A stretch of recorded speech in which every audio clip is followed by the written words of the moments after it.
Salut les 20 joueuses et les 20 joueurs, bienvenue dans cette fin de jeu de vidéo pour la dégustation de CS File, un jeu qui est sorti l'année passée à SN en version originale et que Yellow a eu la très bonne idée d'éditer en français cette année pour notre plus grand bonheur, surtout que l'année passée à Essen, ce jeu a fait le buzz. Beaucoup de joueurs ont bien aimé, mais évidemment en anglais c'est plus difficile de jouer à un jeu où les mots sont importants. Ce jeu est une sorte de rencontre entre Mysterium et Loup-garou de Tierceleux. Je vais vous expliquer pourquoi tout de suite.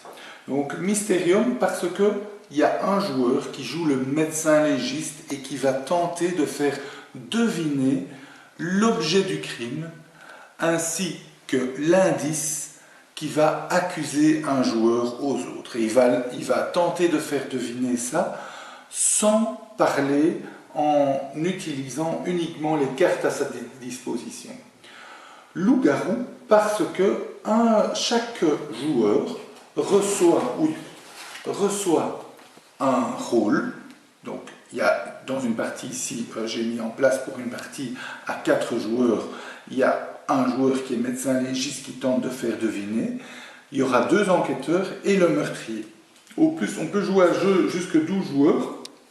Donc au plus il y a de joueurs, au plus il y a de rôles différents. Donc il y a aussi un rôle de témoin ainsi qu'un rôle de complice qui peuvent être ajoutés à plus de joueurs. Alors, comment ça se passe? Au début du jeu, chaque joueur reçoit 8 cartes. 4 cartes objet du crime et 4 cartes indices. Chacun a 4 cartes, enfin 8 cartes en tout. Et le médecin légiste, lui, a ce genre de tuiles à sa disposition. On distribue les cartes rôles, tout le monde ferme les yeux comme dans les loups-garous, et le meurtrier ouvre les yeux avec le médecin légiste, et le meurtrier va indiquer au médecin légiste quelles sont les 2 cartes du crime. Quel est l'objet du crime? Imaginons que ce soit lui le meurtrier. Son objet est le marteau. Et quel est l'indice qui va le confondre? C'est le fax. Ok, le joueur montre ça au médecin légiste. Tout le monde ferme les yeux, tout le monde ouvre les yeux. Et c'est le jour jusqu'à la fin du jeu. Maintenant, on ne retombe plus dans la nuit. Et les joueurs vont essayer de deviner ça. L'objectif, c'est que les 2 médecins légistes découvrent l'objet du crime, le marteau et le fax. Chaque joueur dispose d'un jeton comme ça.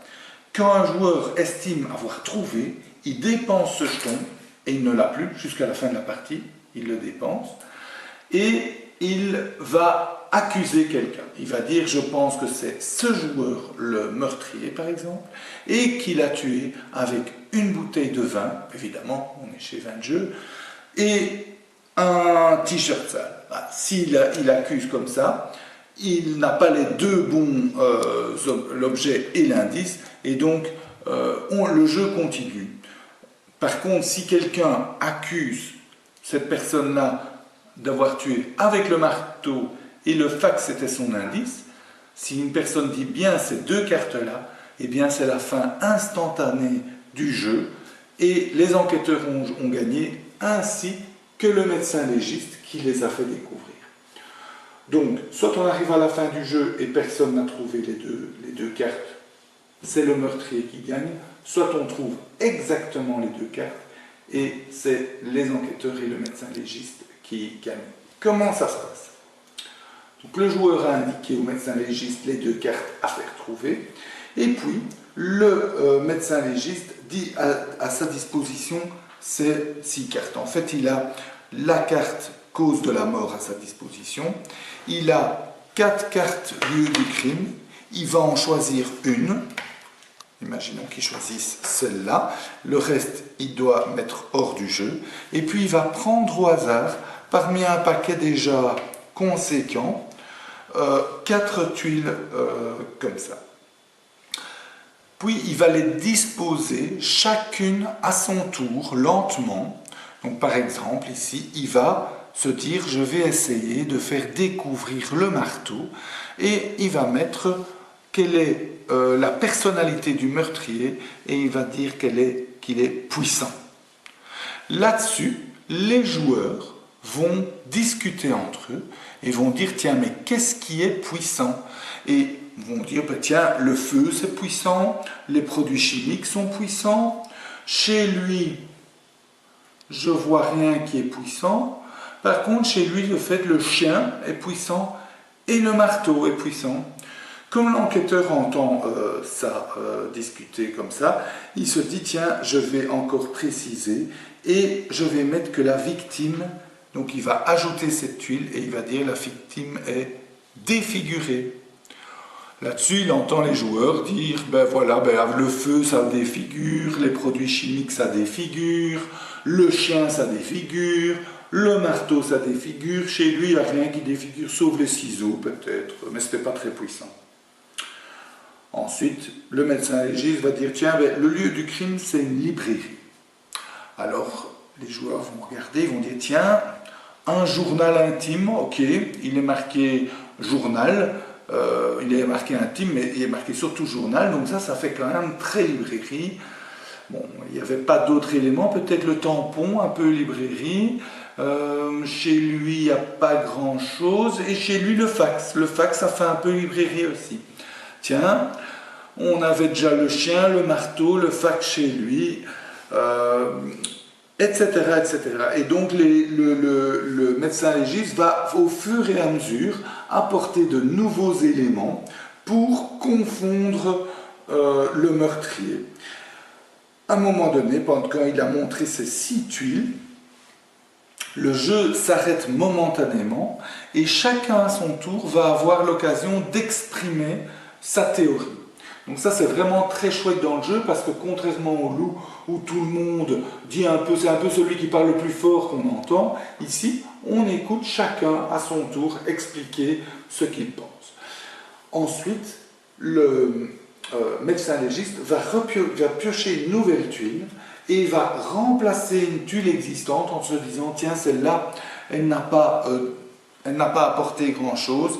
Il l'enlève ou elle a à la limite indiqué de manière fausse et il va rajouter une nouvelle tuile et donner l'indice correspondant.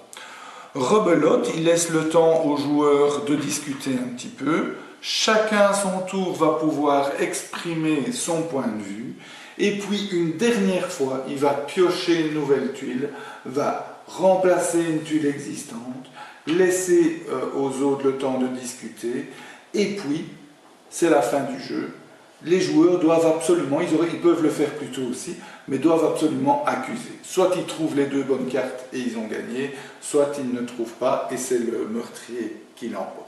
Au final, on a un jeu très très sympathique, très familial, mais qui peut se jouer aussi bien en famille qu'entre adultes. Il n'est pas facile, mais même en famille, c'est possible de le trouver, même avec les enfants, donc c'est vraiment très universel. C'est vrai que c'est un peu proche de Mysterium, des loups-garous, mais ça offre quand même une autre vision des choses. Les loups-garous, eh bien ici on a plus un jeu de déduction et il y a cet aspect du médecin légiste qui connaît tout. Et Mysterium, il y a quand même un joueur intrus qui est ajouté, qui donne une autre dynamique vraiment sympathique. J'espère que ces jeux vidéo vous a plu. Amusez-vous bien et santé!